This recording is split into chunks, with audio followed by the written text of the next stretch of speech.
If you're pregnant, you love this podcast, and you're looking for childbirth preparation classes, then look no more. Join me for my Own Your Birth online birth prep series, no matter where you are on the planet. This 3-week class is made up of a mix of live classes, recorded videos, worksheets, and activities to help you support the physical, mental, and emotional aspects of your birth and to work with your body so you can go into labor with confidence and even excitement. All the class dates are listed on the website at birthfulcourses.com, along with information on my postpartum preparation classes. There is even a lovely package where you save a bunch of money if you sign up for both the childbirth and the postpartum preparation class together. You don't want to miss this. The next class series starts October 3rd, so go sign up today at birthfulcourses.com and let's get you birth ready. Hello, mighty parent or parent-to-be. Welcome to Birthful. I'm Adriana Lozada, and for today's birth stories, I'm going to be talking with Mariah Robinson, who has had 4 very different birth experiences. Her first 3 were hospital births, with 2 of them being inductions, 2 being vaginal, and 1 being a cesarean birth. And then because she couldn't shake the feeling that there had to be something more to birth than what she had experienced, for her next pregnancy, Mariah dove deep into all the information. She gobbled it up, everything she could find. And she set things in motion to prepare to give birth at a birth center with midwives. Now, in the context of our Care Provider series, Mariah's experiences really exemplify a lot of the practices that I talked about with Robin Elise Wise during our previous episode on why choosing the right care provider is crucial for your pregnancy. I mean, Mariah even switched up her providers late in her pregnancy. And along the way, finding all that information, watching videos, reading, figuring out her choices really helped Mariah feel more confident in her ability to have an unmedicated birth, which when she started out, she did not think that was for her. It also helped her husband and her mom understand why having a different experience was so important for Mariah and how they could show up for what was needed when Mariah ended up having an unexpected home birth. You're listening to Birthful, here to inform your intuition. Hello, Mariah. Welcome to the show. Thank you so much for having me. I am really happy to have you here and share your stories. And I know there's a lot you've had 4 births. I have, yes. And we're going to focus primarily on the most recent one. But can you first tell us a bit about yourself? Yeah, so my name's Mariah, and I am mother to 4. I had 3 boys, and then we ended up having our baby girl, which is a whole story in itself. But just a little bit about me. My husband and I, after my first son was born, we started a company ourselves that makes nursing ponchos, and that's what we sell together. And then I also am a stay-at-home mom to my 4 children now, my 3 boys and my little girl. How did this whole journey start? Yes, my husband and I got married, I guess by today's standards, fairly young. I was 24, and I came from a big family, and I wanted to have kids pretty early on. So right around our 2-year anniversary, we had our first son. And that birth experience for me was pretty traumatic. It was long, and it was in a hospital, and I had a very uninvolved nurse. My husband was holding legs and counting through contractions, and he was posterior, pushed for a long time. I had an episiotomy. It was really rough. Yeah. Yeah. Yeah. And so that was at a hospital with an OB? That was at a hospital, yes. And I'm guessing you didn't have a doula. I didn't have a doula. I didn't really do much to prepare. My whole mindset was really funny. I just was like, well, I'll just show up. I trust the doctors and they'll let us know what we need to do. And it's really out of my personality. I don't know why I was so lax about the whole thing, but I really was. I did not prepare myself for what birth was. So then you say that this was traumatic for you. In what way was it traumatic, and how did you process that? So it was a really long labor. I labored at home for 24 hours before my contractions were close enough to go to the hospital. I got there at about a 3 or 4, I can't remember, centimeters dilated, and labored through the night, gave me an epidural, and the epidural was working really well up until I was about 10 centimeters dilated. And at that point, I could start to feel some things, and I got nervous about it. And I told the nurse, and she said, well, we want it to wear off enough that you can feel yourself pushing, when to push. but it just kept wearing off and wearing off, and they never gave me any more medication. And at that point is when, for whatever reason, she really checked out, and my husband and I didn't really know what we were doing. And so we just kind of took at face value what she was telling us. And it just became a really emotional situation where I was pushing and I was in a lot of pain and I wasn't prepared for it. And my poor husband, holding my leg, I'm sweating, and the baby was stuck, and he was stuck in the birth canal. I pushed for 2.5 hours. In that level of emotional, I just was in so much pain, didn't know when that was going to be over. And he was born. Like I said, I got an episiotomy, which was very painful for me. And I don't know, I just got done with that. And I thought, man, that was terrible. I remember sitting in the hospital that night with my husband, looking at each other and saying, like, well, we're not going to do that again. Like, that was awful. And we just didn't know that there was another way, I guess, at that point. And I'm sorry that was that way. It happens some more often than we definitely like. It should never happen. But when people say, oh, that was so awful, and that's how you start parenting, right? You start parenting from a sort of wounded place. Yeah. Yeah, I'm so sorry. But yeah, it took me a while. I guess to answer your question about how did I get over the kind of trauma of that, I really think that it wasn't until this fourth baby was born that happened. Long journey. Yeah. Yeah. Right. So then, okay, so you're pregnant again with your second boy. What were you thinking at that point? Were you going into it thinking, I'm going to prepare differently? What happened? So surprisingly, no. I don't know if just the time kind of made me forget. I knew that I wanted a sibling for this baby. And I did think about having a doula at one point. I never really went into that side of birth. So I was still kind of unfamiliar with what that really looked like. And so my big thing was just, I want to make sure the epidural works. I want to make sure the epidural works. And understanding that I really don't have, any control of that. But I actually was induced for that second birth because my mom lives out of state, and I just wanted to be able to plan and have control. And so I was induced a couple days past my due date. It was actually a very different experience than my first one. I did have really involved good nurses, and my epidural worked well, and I couldn't feel anything, which was all what I thought I wanted. And so it wasn't necessarily traumatic in the way that my first birth was, but I also at the end of it felt very uninvolved with the whole process. So I was like, okay, well, that's what I guess the goal is for most people, but I didn't necessarily, that wasn't my, dream birth experience either, but I didn't really know why I felt that way, if that makes sense. It does. You're thinking this should be different than what it is. Yeah. But at that point, like I said, I hadn't done any research into unmedicated birth. I didn't really know anyone personally who had ever had one. So I just didn't even really realize that was an option yet. So in terms of an induction, how long? Because the first one you labored for 24 hours before even getting it to the hospital. And we didn't talk about how long was it from the hospital until your baby was born? Total is about 36 hours, my first labor. And then with this one, with the induction, the second one, how long was this one? It was actually pretty quick. I want to say I was induced at like 7:30 in the morning. He was born around 5, I think, that evening, something like that. That is pretty uneventful. Yeah. And I think because it was my second, I was that much more ready. I was induced past my due date. So my body was a little bit more ready than it would have been, if I was induced early. Right. So you were feeling this was a better experience, but sort of lacking something. Yeah. Like I remember my mom was there for this birth and my mother-in-law was there. And I remember when it came time to me to push, they were like wanting to be involved and help me through it. And I was like, you guys, I'm fine. Like I couldn't feel anything. It was calm, but I just felt like I didn't do anything to get him there. And I didn't know what that was yet, if that makes sense. I didn't know what I was missing. Mm-hmm. It does make sense to me because I know what's coming. Yeah, that's right. So then third baby, how was that one? So third baby was a really unique experience. My son actually has a heart condition called hypoplastic left heart syndrome. So I was 34 weeks pregnant when he was diagnosed with that. It's a pretty severe heart condition.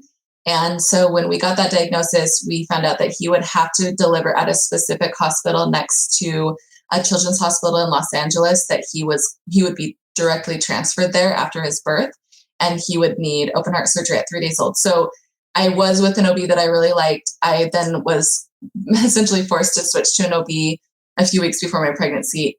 And they required, I fought them, but they required that I was induced at 39 weeks because they didn't want me to go into labor spontaneously, because they wanted it to be a very controlled environment when he was born, because they needed a whole NICU team around him.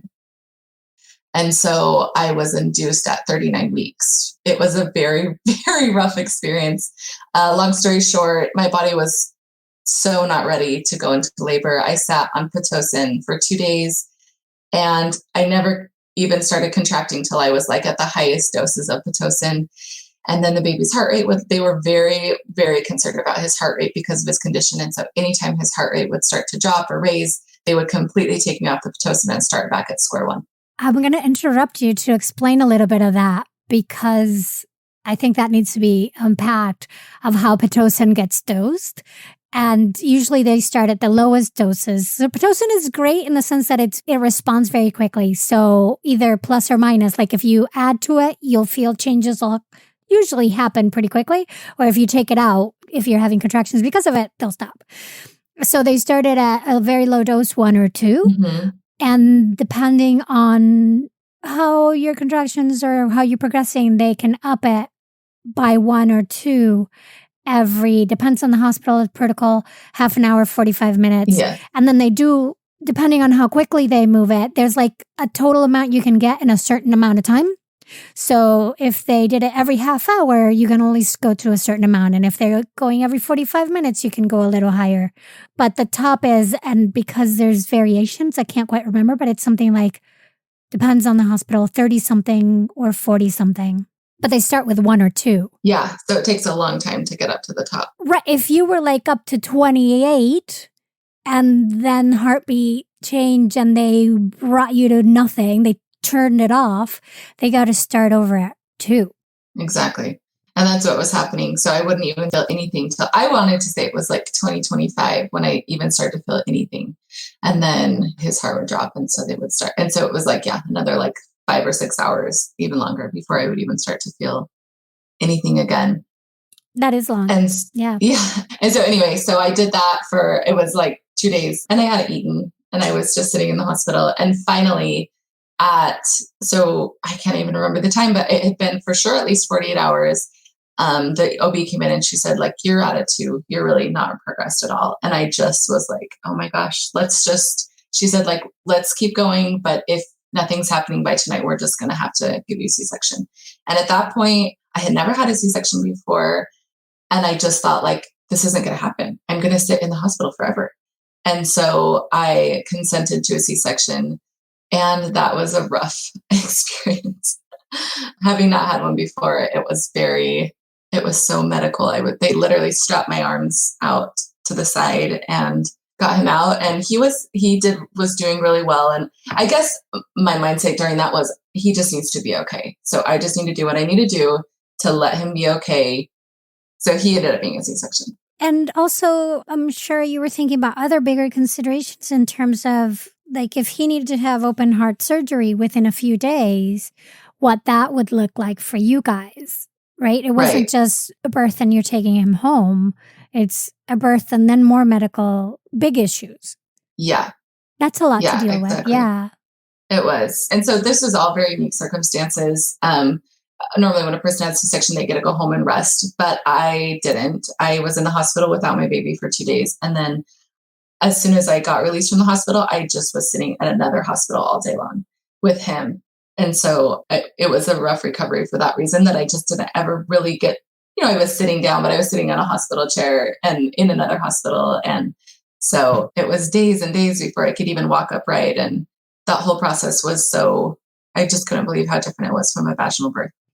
You knew you were going to have an induction, but had they talked to you about the possibility of having a cesarean and what that looked like for you to prepare? Or did you find it came out of the blue? I feel like in hindsight, I should have prepared either way. I was very emphatic that I wasn't going to have a C-section. And they originally were pushing, let's just do a scheduled C-section. And I was like, absolutely not. There's no reason for that. I've had 2 vaginal births. And so, no, I was not prepared for a C-section. There's all these things that could have prepared me to have an easier recovery that I didn't really know about. And so in hindsight, yes, I should have definitely prepared for both alternatives. It's tough because I understand the idea of like, let me not think about it because then it'll happen. But I also understand the idea of let's prepare so then it doesn't happen. Like, let's have a spare, right? Yes. Yeah. I know. It's true. And so you find yourself pregnant again. What did you do differently this time? So this pregnancy was a complete surprise.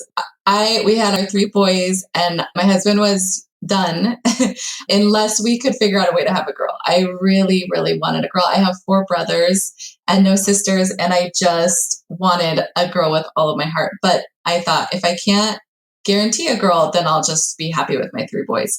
We even were talking about adoption and what are we going to do to get this little girl in our lives? And I ended up pregnant, and it was such a shock. We were so not planning to be pregnant. But then it came down to like, oh my gosh, is this a girl or a boy? And that was such an intense time for us. Like I just thought, I don't know how I'm going to do this if it's another boy. And so we ended up going to the ultrasound. And when we found out it was a girl, it was just incredible. And so going into that birth, I remember I was driving to San Diego with my husband. And for the first time, just looking online and looking at like, okay, what are my other options? I knew that I didn't want a C-section again. So that was really my driving motivation initially. I wanted to have a VBAC, but we're in kind of a unique area where there are not a lot of options for VBACs. There aren't a lot of hospitals around here. And so I just kind of started to look, and then I started to look at the risks of VBACs, of how supportive, doctors tend to be of VBACs. And so I was referred to a doctor who I was told was supportive of VBACs, and I'm not sure what the disconnect on that was, but I went there and I went to the appointment, and I was like in the stirrups ready to do my initial ultrasound. And she said, "Oh, by the way, are you wanting to do a VBAC?" And I said, "Yeah, that's why I came here." And she said, "Oh, we don't do those anymore, but I can still do your ultrasound." And so I was like, "Oh, well, that's the whole reason I'm coming here." That was a really discouraging appointment. She told me that because I was 33 years old, having this baby, that I was borderline geriatric, that I was high risk to have a VBAC, and that it would be difficult for me to find a person who would take me as a transfer patient to do a VBAC. And so I said, like, well, I'm obviously not going to, I need to leave this place because that's not even an option for me. And I started looking for a doctor who did a VBAC, and I found one. But at the back of my mind, I always had this thing of like, what if?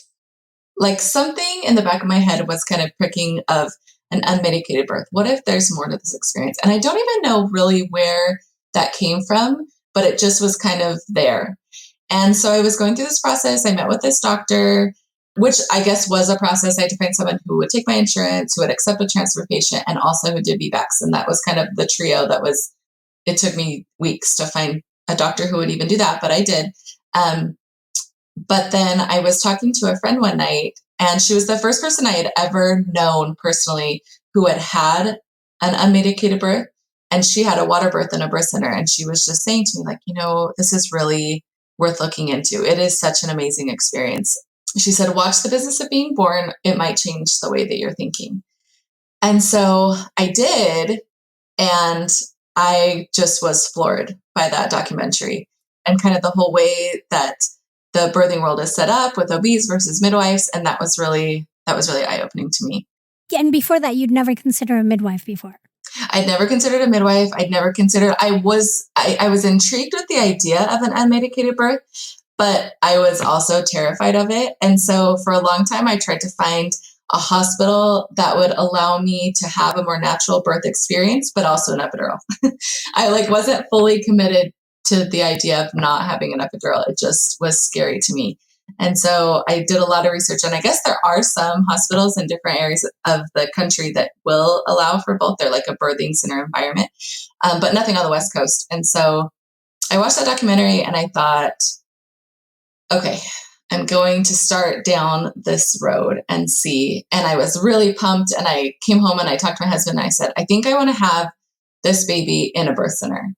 And he was he said, like, this is crazy. I don't know why you would want to do that. And I was really kind of surprised by his reaction. And then as we kind of both calmed down and talked about it, he said, like, I just am worried about you. I'm worried about your safety. And I don't know that I trust a midwife. I don't know even what a midwife does. And he was so unfamiliar with that process. And I was so unfamiliar with that process that I was like, okay, that makes sense. You know, that you are concerned with my safety and the baby's safety. Like, I can get on board with that. Let me see if I can find a hospital that will kind of give us that experience. So there was a hospital in San Diego, and I started the process of transferring there. And my insurance is a little bit unique in that it's called a share plan. And so doctors were very wary of it. I called the doctor and they said, I was about 28 weeks along at this point, and they said, for you to even be seen by your doctor, you are going to need to come in with a full deposit. And so I had to then start the process with my insurance to get that deposit before they could even establish care with me.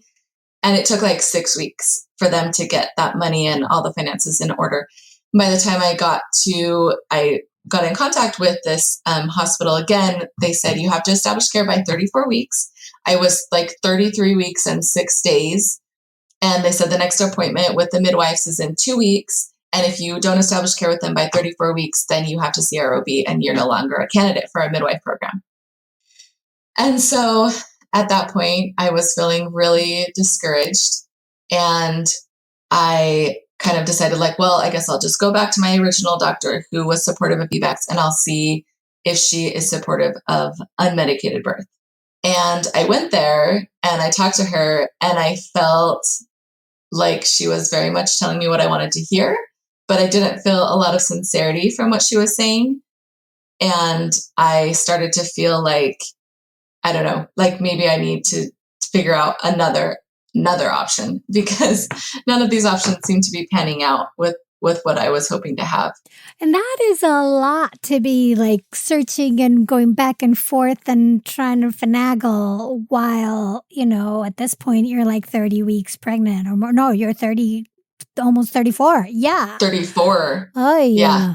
Yeah.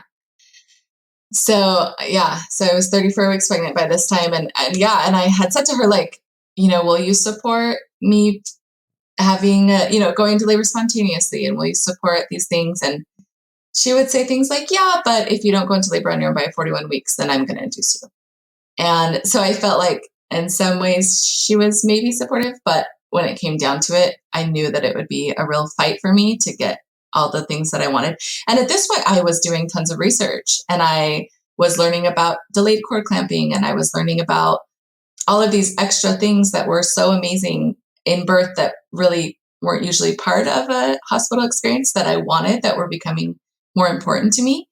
And so I just kept saying to my husband, I just want to be able to make my own choices about my birth.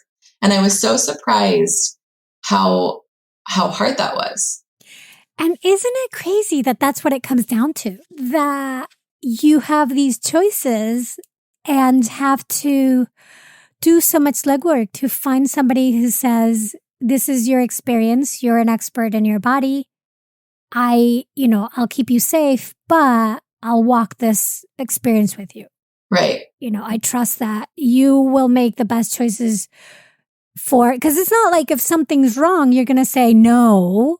You already went through a cesarean because your baby needed to get out and be, and clearly you were like the safest things for him. So it's not, it's just that whole thing about it is healthy baby, healthy mom, but we can have healthy baby, healthy mom and good experience. Yeah. And the other thing that I did want to bring up, I was really surprised how much noise there was around unmedicated birth. And that was something that I really wasn't prepared for. I knew that it wasn't necessarily the conventional choice, but I was so surprised how many people had really strong opinions about it. And that was hard. That was unexpected. And that was really hard. I felt a little bit like a lone man on the island during that time. I kind of just started to keep it to myself because I didn't want to hear what everyone had to say about it. But I just wanted to bring that up because for people that are kind of considering this option, just, I guess, to make it known that that really is common. And I'm a part of some Facebook groups, and so often really just discouraged moms will come on there and they'll say, like, I just can't believe how many negative opinions I have about this choice that I have to go unmedicated. Like it's anybody's business. I know. And that's what I kept saying. I just kept saying, like, I can't believe how many opinions there are about something that does not affect them. It does not affect them. It is not, but it was so rare that I would bring it up to a person that would just say, like, good for you. I hope it goes well. And that just meant the world to me when somebody just was supportive. And I understand, like, I definitely understand where my husband was coming from. It was very foreign to him. And he was really worried about, like I said, that my safety, the safety of our child. And then even my mom, I remember bringing it up to her, and I was so nervous to bring it up to her because I didn't know how she would feel about it. And the more that I researched and the more that I learned, the more confident that I grew in this decision. I started to not care as much. And I started to feel like I know best. I know what's best for or at least I know what's best for me and what's best for my experience. And I am starting to feel prepared. But at the same time, I still did really have that fear in the back of my head. I want to talk more about this fear. You started to overcome the fear through information and feeling confident, but what got you all the way there?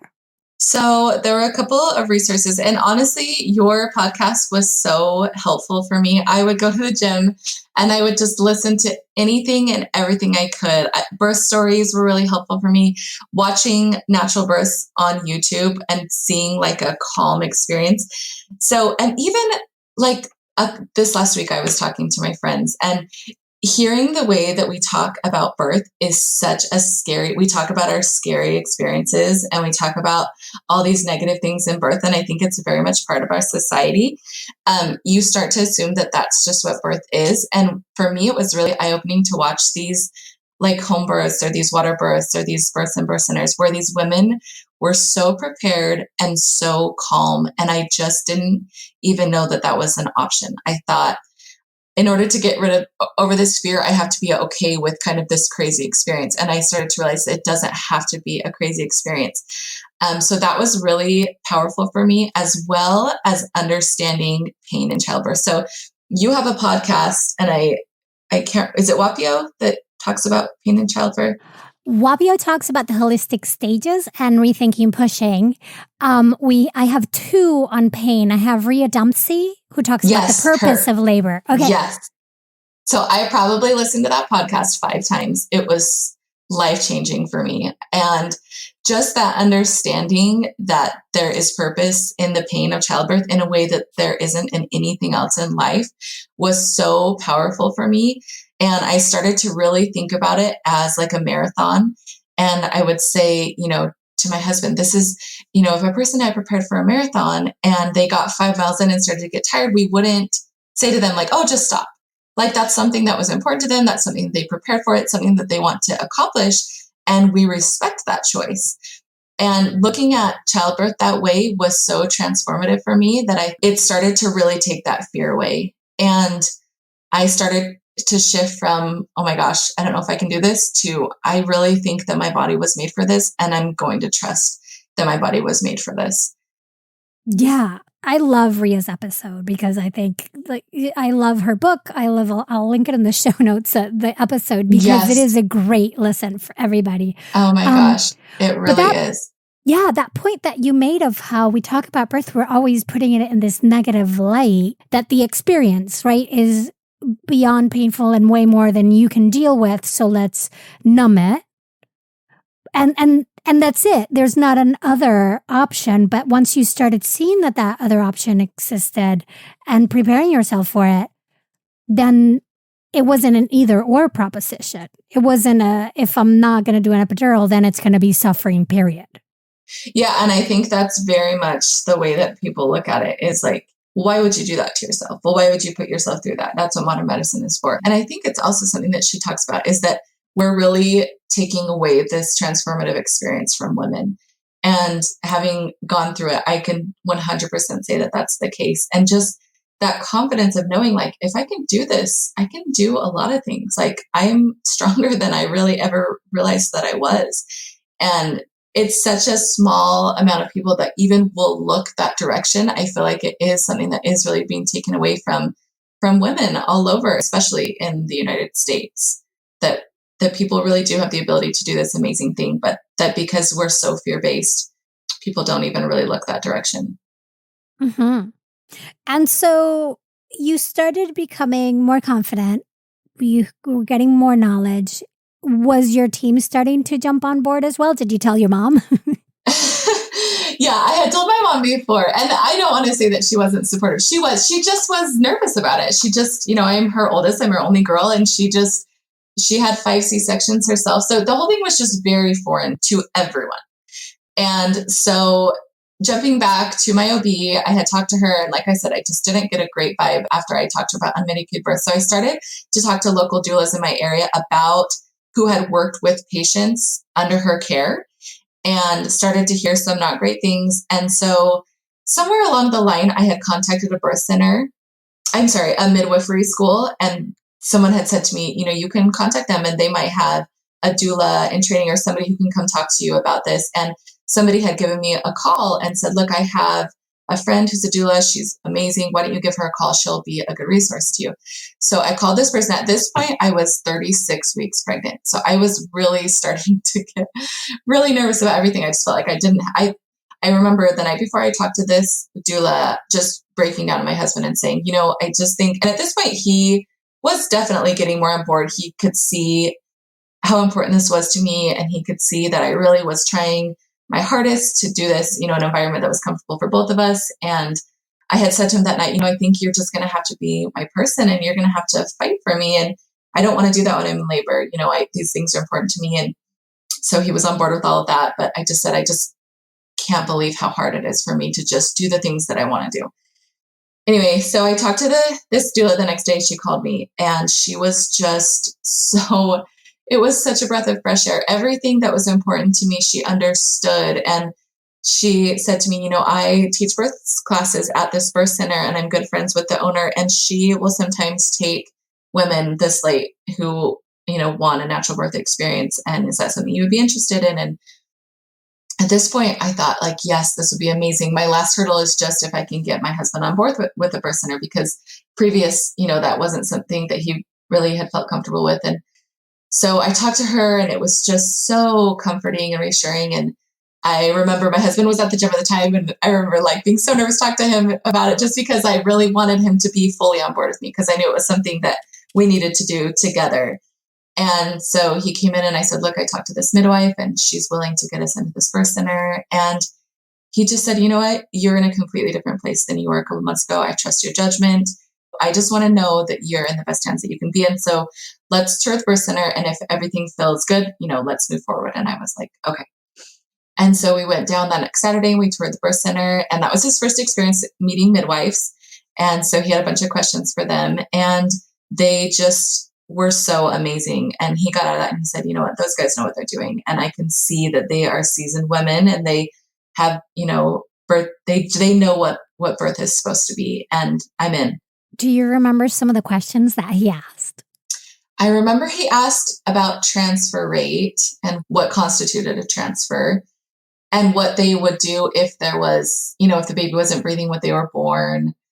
I don't remember what else, but things like that. And so they, explained to him that they were trained in newborn resuscitation, that they had oxygen there, that there was a fire station around the block, that the transfers typically were from a person who just had chosen to get an epidural. And they talked about the steps that they took to make sure that there were they got all of my surgery notes from my C-section. They had an ultrasound tech come in to look at my scarring to make sure that wasn't a risk. They did way more than my OB had to make sure that I was a good candidate for a VBAC. And so that was all really, really comforting to both of us too. Well, and the thing is, to be a candidate for this and to be able to be taken into a birthing center, you basically have to be low risk. Right. So they have to do their due diligence, because they can't do a cesarean. They can't do, that's why there's transfers. Right. And then, and that clarification of that, usually more often than not, transfers are because of, not all because something scary is happening, but because the birthing person said, you know what, I'm done. I want an epidural, or I want to go to the hospital. Not because there's imminent danger. Right. So he met them, talked to them, and they totally not convinced him, but reassured him that you were in the best hands. Yeah, it was pretty amazing. Like, we got done with that, and we came back in the car, and he said, like, I trust them. I can see that they really know what they're doing, and I'm in, and I felt the same way. I remember walking through the birthing center and thought, like, this is what I want. This is what I've been looking for. And then having those appointments were so amazing for me. I just loved the way that they practiced, that they would come in and they would present something to me and they would say, this is your option. Here's the literature. You make your decision and you let us know.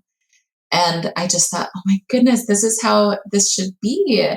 And, about everything from vitamin K to eye ointment to strep B to, all of the things that are typically, this is what we're doing. This is how it is. And I got to make all of those decisions for me and my baby. And I just loved that. And I'd really appreciate how that sets you up for parenting, because you're going to have to make all these hard decisions for your baby once they're out from now on, like for many years. Yeah. Forever. Yeah. Yeah. So then you were feeling good. Your husband was feeling good. Did you end up taking any childbirth education classes or getting a doula?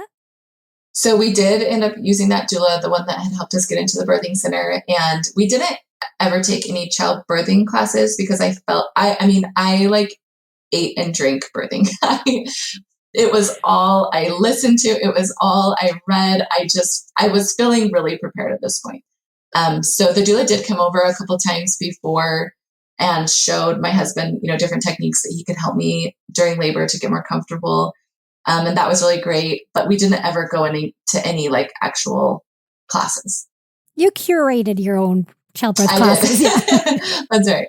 So then come to the birth. How did that start? So I was 41 weeks pregnant by the time I finally went into labor. But I will say something. So everybody was saying to me like, oh, it's your fourth baby. You're going to go into labor early. Like, don't even plan on going full. Not the midwives, obviously, but just like friends and family. And so I started to kind of get that in my head. And, midwives have a completely different approach, which is the baby will come when they're ready. And, due dates are an estimate, and don't worry about that and don't get hung up on that date. And so I went in like a week before my due date, and I asked that she checked me, and I asked her to check me, and she said, you're dilated 2 centimeters, but baby's still up pretty high. It'll probably be at least a week or so. Came back a week later. She told me the same thing. But in my brain, because I had all this noise about like, you're going to have a baby any day. And I was telling myself that I just I just was doing everything I could to try to put myself into labor. And when I went back that second time and she said, like, you still have a few days, I decided to make just the mental change. I decided to tell myself, it was like 40 weeks in a couple of days when I went. I decided to tell myself mentally that I was 39 weeks. And it made such a difference for me. When I said I was 39 weeks, all of a sudden, all of that noise in my head about like, I have to go into labor. I'm going to go to labor in a second, or I need to push myself into labor. I just was able to just relax and say like, well, I'm not going to labor anyway, so I'm not going to think about it. And it's funny that just telling myself that, it really made it, I was able to just calm down and kind of enjoy those last couple of days rather than obsess about, when I was going to go into labor. Oh, I love that. I love that concept. That's fantastic. That is perfect. Is it okay if I use that with people from now on? Yes. I've told people that since I'm like, just tell yourself you're not even going to labor. And it's just, it's so funny. As soon as you say that, you're just like, oh, well, then I'm not going to worry about it. And also you're quieting down the thinking brain, which is not helping because it's not letting the oxytocin flow. Like it actually is, it's so important to calm that brain, to get into that relaxation state. Oh, I love it. Yeah. Okay. So then anyway, I was 41 weeks on the dot. And that night about, I'm going to say like 2:30 in the morning is I started having contractions. And my doula had said to me, as soon as you feel anything, call me, because I didn't have so much as a Braxton Hicks. Like, I am not a false labor person with any of my babies. And so like with my first contraction led to labor. Like, and so she said to me, like, as soon as you feel anything, let me know, because it's probably going to be the real deal. And so I I started contracting that night and I wanted to sleep through as much as I could. But by about 6:30 that morning, they were strong right from the get-go. And they were strong with all my babies right from the get-go. I didn't really have any like little baby contractions. I don't know. And so by 6:30, they were uncomfortable enough that I got up and I remember that was such a special time. Nobody was awake yet. Everybody was asleep. And I came downstairs and I had made this birthing mix of just like playlist of songs that I just love. And I turned it on and I made myself some eggs and toast. And I just sat down and kind of started to mentally prepare for what was to come. And I called my doula and let her know and let my mom know because she was actually out of state, and let my mother-in-law know because she was going to come up and be with our boys while I labored. And then I let my husband know about an hour later, and as everybody started to wake up. And so that day he had a couple meetings in the morning, and then he said, let me do these and then I can focus for the rest of the day. And so he did that. And I just kind of was with my boys and cleaning the house, and I was having contractions, but they were really irregular. I was timing them on an app, but they would come every 20 minutes, every 40 minutes, every 7, like they were all over the map. And anytime I started to rest, they would really slow down. And so about, I'm going to say 10 or 11, my mother-in-law got here and my husband and I went for a walk to try to get things going. And while I was walking, my contractions were really consistent and they were really strong. So they were about every 7, 8 minutes apart. And it was really uncomfortable for me to walk. I was like, my back was spasming and I just was so uncomfortable. And so we walked for about a half an hour. And I had to go to the bathroom like every 5 minutes. And so we walked for about 45 minutes and then we came back and I checked in with my doula and I said, maybe I should keep walking. And she said, just give yourself a rest. You don't want to wear yourself out before, you're in active labor. And so I did. I rested. My husband and I rested for a while. We watched some TV together, laid down. My son came home from school. We went for another walk. And I went over, we have a community clubhouse. I went over and walked on the treadmill for a while. And again, my contractions would pick right back up and they would be about every 6 or 7 minutes. But as soon as I stopped walking, they would slow back down. And so at this point, it was like around 4:30 or 5. And I called the doula and I said, maybe I should just go to the birthing center because I was worried about traffic. We're about 20 minutes away from the birthing center. And I said, maybe I should just go and hang out around there so that if things happen, I'm not having to like get stuck in traffic or whatever. And she said, honestly, you're probably still pretty far out. So why don't you wait a little bit longer? And I thought, okay. And so just inconsistent until about 7. And at that point, my mother-in-law said, I'm going to put the boys to bed. Why don't you just go into your room and you guys just focus? And so, my husband said, do you want to just relax? Do you want to watch something, take your mind off it? And at that point, I think I just want to really start to embrace this, if that makes sense. So I felt like all day long, whenever a contraction came, I had been kind of getting into the best position to not feel, I was definitely breathing through it and staying calm, but I was trying to like be in a position where I couldn't feel it as much, or trying to like avoid pain rather than it just kind of letting it come into me. And so at that point, we turned off the lights and I turned on my hypnobirthing tracks that I had been listening to since 30 weeks. I had gone to sleep every night listening to them. And I turned them on and I turned on the rainbow visualization and I was on my birthing ball. And for the first time all day, the contraction would come and I would just totally relax my body into it. And I would have my husband behind me and I would lean back on him and he would press on my hips and I would just like breathe through them. And I felt like because I was in such a calm, focused place, my labor started to really ramp up at that point. And you mentioned Wapio earlier. And first of all, I love this concept of instead of resisting, going into it and exploring it. That is huge for labor to continue. Like you have to go, if you're resisting, then you're resisting. You got to go through it. Yeah. But Wapia also talks about in the holistic stages of birth of how kind of in early labor, it's about a mountain. And the beginning of it is you're at the base of the mountain and kind of like, am I going to climb it or not? And trying to get into that place where you're going to be all in of making that decision of, okay, I'm going to climb. And maybe you start and go like, no, I'll come back. And, that sort of psyching yourself up to go, all right, let's do this mountain. And that just you talking just reminded me of that. Yeah, no, it's so true. And it wasn't even like that. I was scared. I just was unfocused. I was taking care of my kids. I was, like I just was kind of like trying to do both. And at a certain point after that long, I just was like, okay, I need to just do this. Like, I just need to focus and like, let my body know I'm in, I'm ready for this.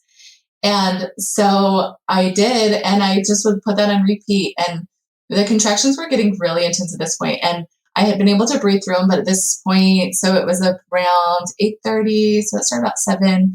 Around 8:30, I started to vocalize through my contractions, and I found that really helpful because they were really long, but still inconsistent. My husband was timing them, and they averaged about every 8 minutes, but per in between, it would be every 15 minutes, every 5 minutes, they just were never getting super close together and never super consistent. And so about 9:30, I called my doula, and my midwife called, and she listened to me through a contraction. And she said, they sound like they're effective, but you probably still have a little bit. And I asked my doula at that point, because she kept saying all day, do you want me to come over? And I was like, no, it's fine. I think we have time. And so at around 9:30, she called and checked in again. And I said, maybe you should come just because, I think it would be nice for you to be here to help my husband, kind of give him ideas of ways to help me or whatever. And so she said, great, I'm on my way. And right around probably 9:30, 10, I felt this shift in the contractions, and they started to go into my back, and I started to get really, really bad back labor. And I remember being on my hands and knees, and for about 10 minutes, the thoughts started going through my head, like, I can't do this. This is too much. This is too hard. I can't, because I thought I still had hours. I thought I had no idea what I was dilated to, right? Because I didn't have anyone checking me. But I started to think, this is too much. And my brain started just to offer me all these ideas of like, just leave, just leave, just leave, just go to a hospital, just get an epidural, just get out of this. And I thought that for about 10 minutes before I finally said out loud to my husband, like, I'm done. Like, let's go. And my husband was like, what? Because I think for him, it just came out of the blue. And so in hindsight, I know now that I was in transition during that time. I didn't think that it was possible for me to be in transition because of how inconsistent my labor had been.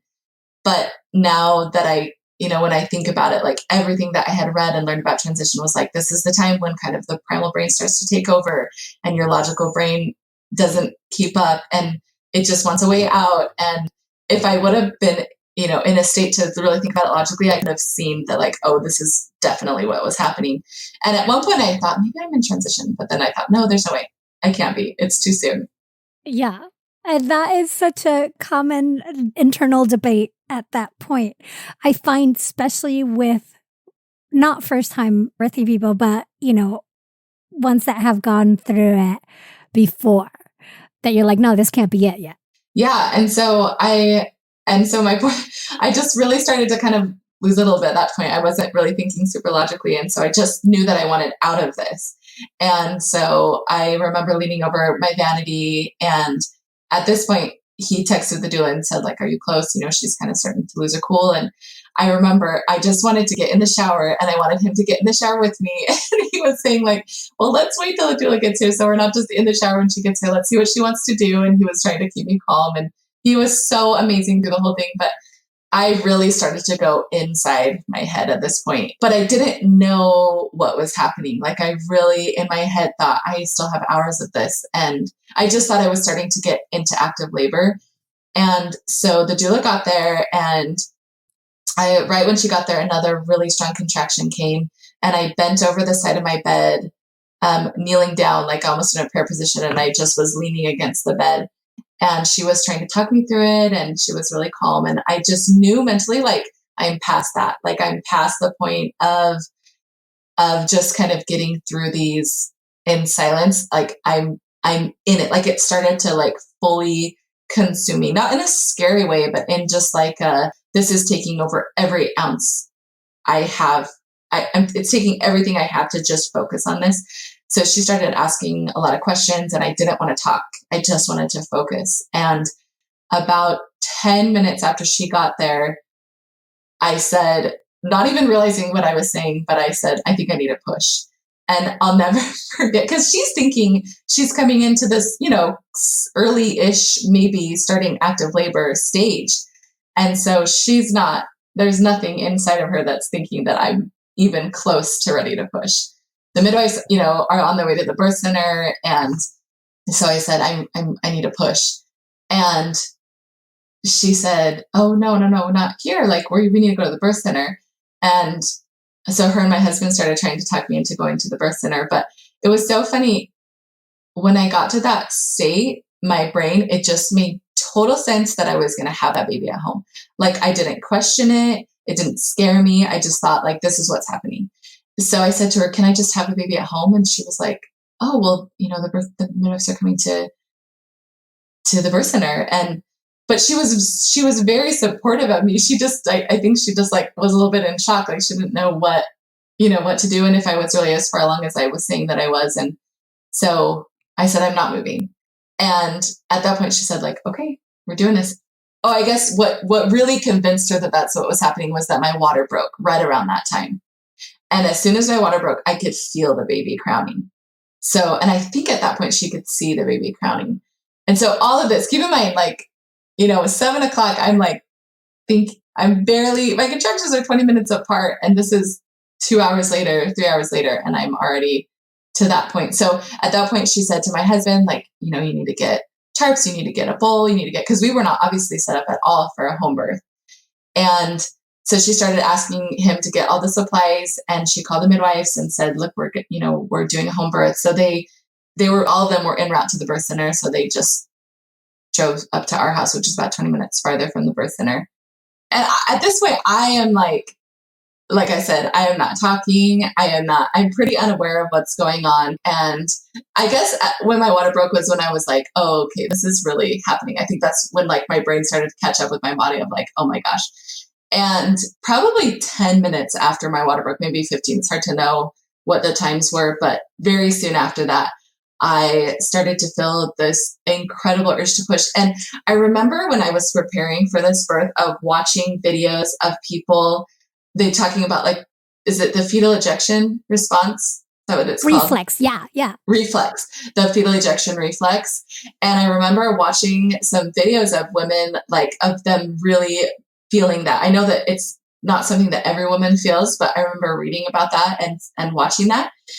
And that is exactly what happened with my birth. It was so crazy to have that experience because I essentially was just along for the ride. Like my body was going to push the baby out, and all I had to do was just let it. And so I started making those really guttural noises and pushing, with all of my body so strong. And what was really interesting to me about that, and what my husband said later too, he said that the thing that was most surprising to me was that you would have a contraction and your whole body would just be bearing down and you would make these like animalistic noises. And then the contraction would stop and I would be completely pain-free in between those contractions. And so I would lay down on the bed and I would be almost asleep in between the contractions. And I thought I was not expecting that. And so I would rest and then another contraction would come and I would push. And during this time, I remember thinking like, this is doable. Like, this is okay. Like, I didn't think that pushing was terribly painful. I just was, like I said, I just was along for the ride. And that experience of feeling your baby go through the birth canal, it's incredible. And it's so hard to explain. And it's so foreign from anything you've ever felt before. And so I could feel her coming out. And then I remember very distinctly feeling the ring of fire. And I remember thinking like, oh, this is what people have talked about, because it was a very distinct feeling, but still not unbearable. Like it was okay.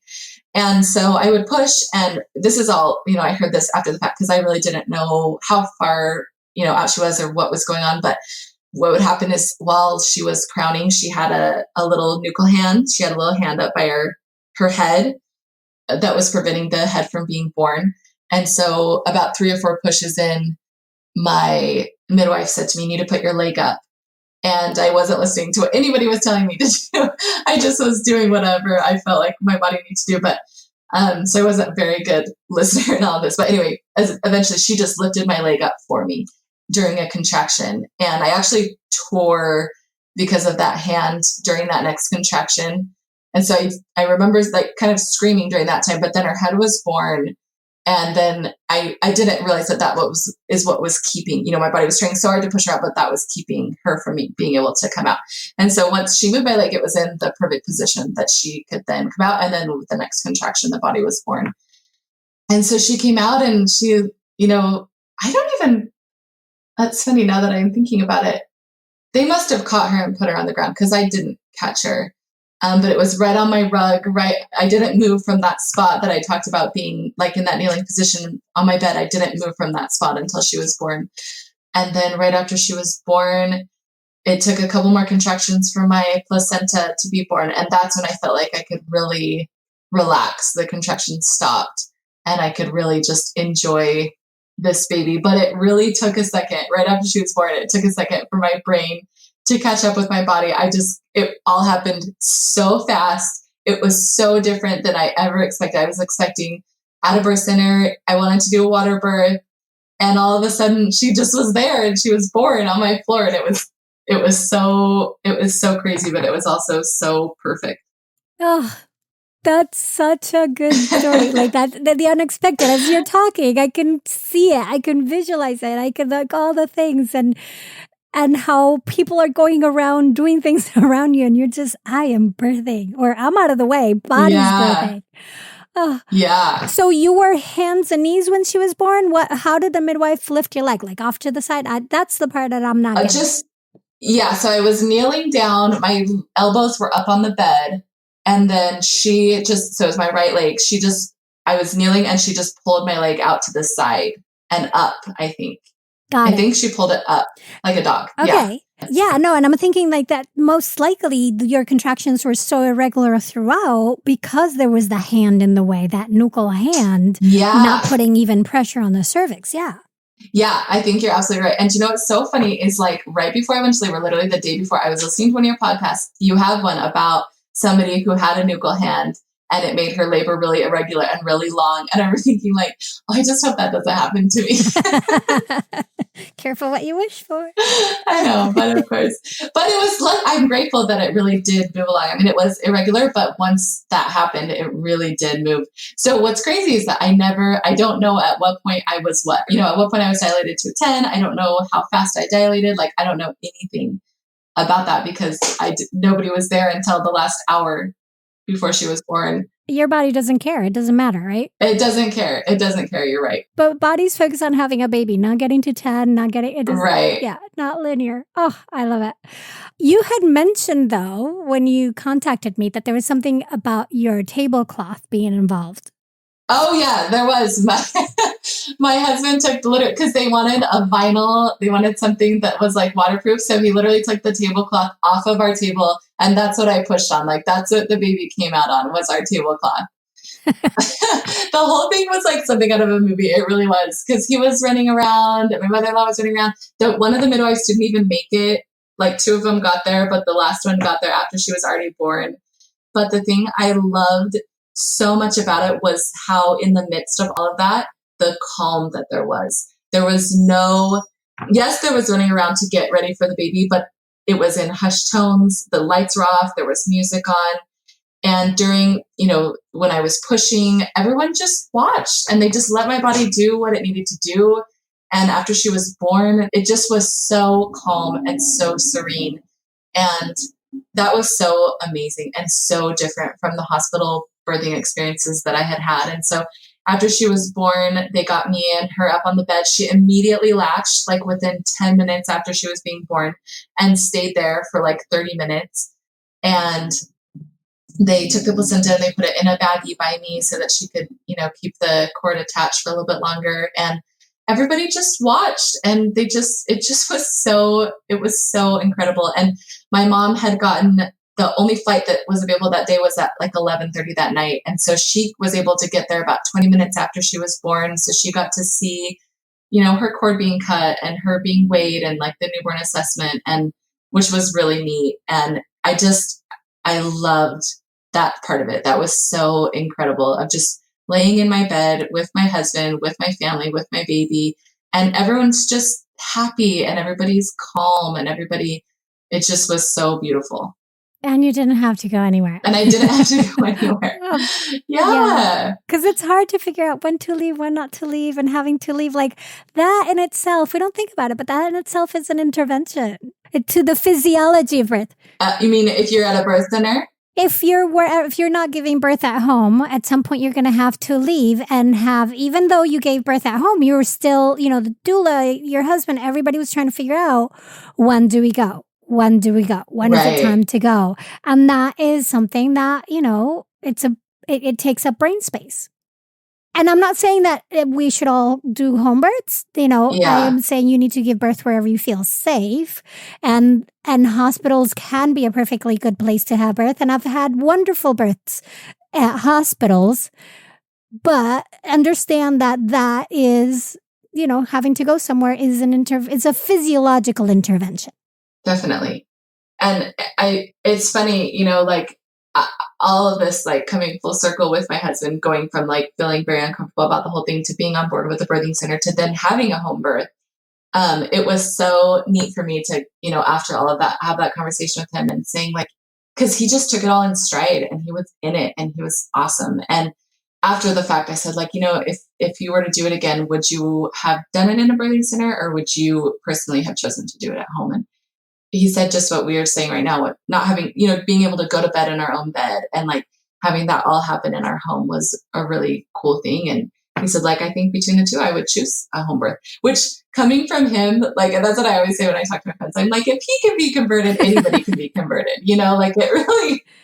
it really can happen for anybody. I feel like sometimes there's kind of this stigma of there's a certain kind of a person that would do a home birth. But I don't necessarily think that needs to be the case. No, and I think you need to be prepared. You need to take charge of your birth in terms of not in a combative way, but understand that you're the person doing the birthing. So show up. Be responsible for this experience you're going through. And then you can be more in tune of what this experience requires of you. And if it's a, scheduled C-section, then that's what it is for you. I just want people to take charge so that they have the experience that they want and can parent from that place rather than parenting from fear or trauma or feel that things were done, birth happened to them instead of that they made choices. Yeah, no, and I think that's so true. And honestly, had I done that from the beginning with my first, 3 births, I think that all of those experiences would have been very different. I'm glad you had the 4th one, though. I am so glad. I really am so glad. How earlier on, I can't remember if it was the first experience, second experience, you said it was fine, but I felt like something, I was missing out on something, but I didn't know what it was. Do you feel you found what it was? Oh my gosh, yes, 100%.